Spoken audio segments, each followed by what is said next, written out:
Good day, it is May the 17th, and today we continue in John 21, doing verses 11 through 14, and Proverbs 17. Remember, if you'd like to be tagged when I post these videos, or if you have any questions, comments, concerns, suggestions, complaints, or anything else, you may reach me through 810-242-2997. That's 810-242-2997. You can call, text, leave a message, whichever you like.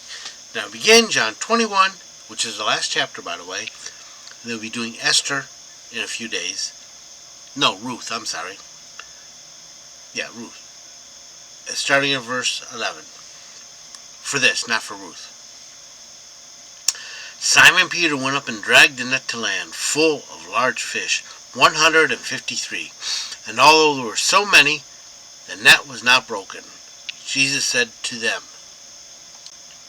sorry for this discontinuity, I had to sneeze. Jesus said to them, come and eat breakfast. Yet none of the disciples dared ask him, who are you? Knowing it was the Lord. 13. Jesus then came and took bread and gave it to them, and likewise the fish. 14.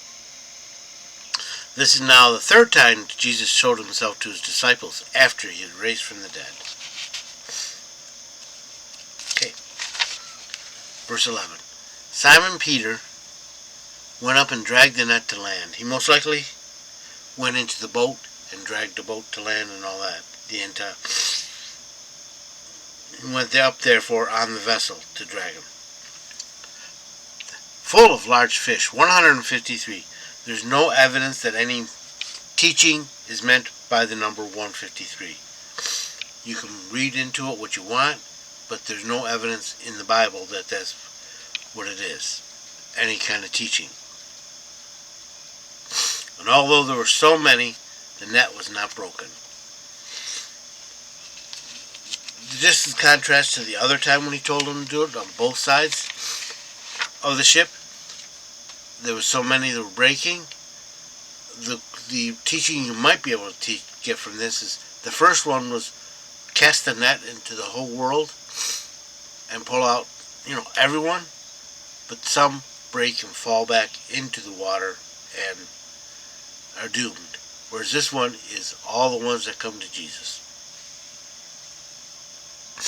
Jesus said to them, come and eat breakfast. Yet none of the disciples dared ask him, who are you?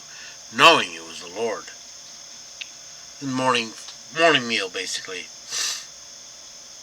Continued that he is the Lord, but they recognized, convinced that he was the Lord. But somehow something was different about him. They noticed something different. 13. Jesus then came and took the bread and gave it to them, and likewise the fish. It could be basically it's Jesus. There's no then. Jesus came and took the bread because they seemed to be afraid to approach him directly, so he came to them. There's no mention of where. Remember, you have bread and fish on the fire already, or on the coals. There's no mention of where that came from. 14. This is now the third time Jesus showed himself to his disciples after he was raised from the dead. They're not sure of the order of the times, other than that this is probably the last one. Possibly the ones that they're referring to is John 20, 19 through 23, and then the verses 26 through 29. But they're not sure of the order. This is the third time before the ascension. Proverbs 17. Better is a dry morsel and quietness therein than a house full of feasting with strife. 2. A servant that dealeth wisely shall rule over a son that dealeth shamefully, and shall have part of the inheritance among the brethren. 3. The refining powder for silver, and the furnace for gold, but Yahweh tries the heart. The refining pot and the furnace get the impurities out of the metals. The furnace for melting, and the refining pot is like a chemical reaction, I believe. It might just be a smaller furnace. So he will try your heart to get the impurities out of that. 4. An evildoer gives heed to wicked lips, and a liar gives ear to a mischievous tongue. 5. Whoso mocketh the poor blameth his maker. Yeah, you're blaming God for the poor. And he that is glad at calamity shall not be unpunished. Yeah, don't be glad at anyone's misfortune. 6. Children are the crown of all men, and the glory of children of the fathers. 7. Overbearing speech becometh not a churl, much less do lying lips a prince.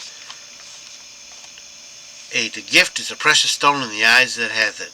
Whithersoever he turneth, he prospereth. These are bribes. He takes bribes all the time. Sorry about my sinuses. 9. He that covereth the transgression seeketh love, but he that harpeth on a matter and estrangeth a familiar friend. Yeah, if you keep on bringing up someone's mistake, he's eventually going to stop hanging around with you. 10. A rebuke entereth deeper in a man of understanding than 100 stripes into a fool. 11. A rebellious man seeketh only evil. Therefore a cruel messenger should be sent against him. Remember Saul in the Old Testament. 12. Let a bear be robbed of her whelps, mean a man, rather than a fool in his folly. 13. Whoso rewardeth evil for good, evil should not depart from his house. I'll say this every time. If you reward evil for evil, you're being beast-like. If you reward good for good, you're being human. Evil for evil is, you hit me, I'll hit you. Good for good is, you scratch my back, I'll scratch yours. Then there's, you reward evil for someone that does you good, that's demonic.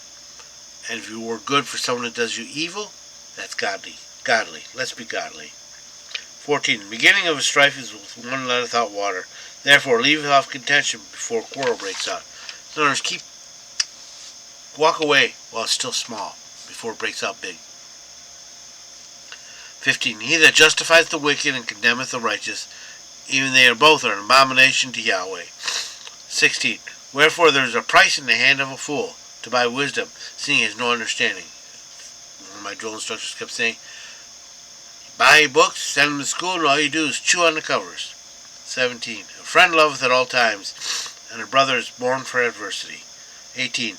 A man void of understanding is he that striketh hand, cosigns basically, and becomes surety in the presence of his neighbor. In other words, you guarantee someone else's actions or something. 19. He that loveth transgression, that loveth strife, and he that exalteth his gates seeketh destruction. Because you're bragging and say, hey, he's rich. 20. He that has a froward heart findeth no good, and he that has a perverse tongue falleth into evil. 21. He that begetteth a fool doth it to his sorrow, and the father of a churl has no joy. 22. A merry heart is good medicine, but a broken spirit drieth the bones. 23. A wicked man taketh a gift out of his bosom to pervert the ways of justice. Bribery. 24. Sneaky, 24. Wisdom is before him that has understanding, the eyes of a fool at the end of the earth. Wisdom is right in front of you if you understand things. If you don't, you'll never find it, no matter how far you go. 25. A foolish son is a vexation to his father, and bitterness to her that bore him. 26. To punish also the righteous is not good, nor to strike a noble for their uprightness. Yeah, don't punish people for doing good things. 27. He that spareth his words hath knowledge, and he that husbandeth his spirit is a man of discernment. Yet be careful of what you say and who you say it to, and who you trust. 28. Even a fool, when he holdeth his peace, is counted wise, and he that shutteth his lips is esteemed a man of understanding. There's a saying in the world, better to keep your mouth shut and be thought a fool than you open your mouth and remove all doubt. I hope you've been blessed by this reading. May the Lord richly bless you. Remember, if you'd like to be tagged when I post these videos, if you have any questions, comments, concerns, suggestions, complaints, or anything else, be reached me through 810-242-2997. That's 810-242-2997. You can call, text, leave a message, whichever you like. Remember, Jesus loves you, and so do I.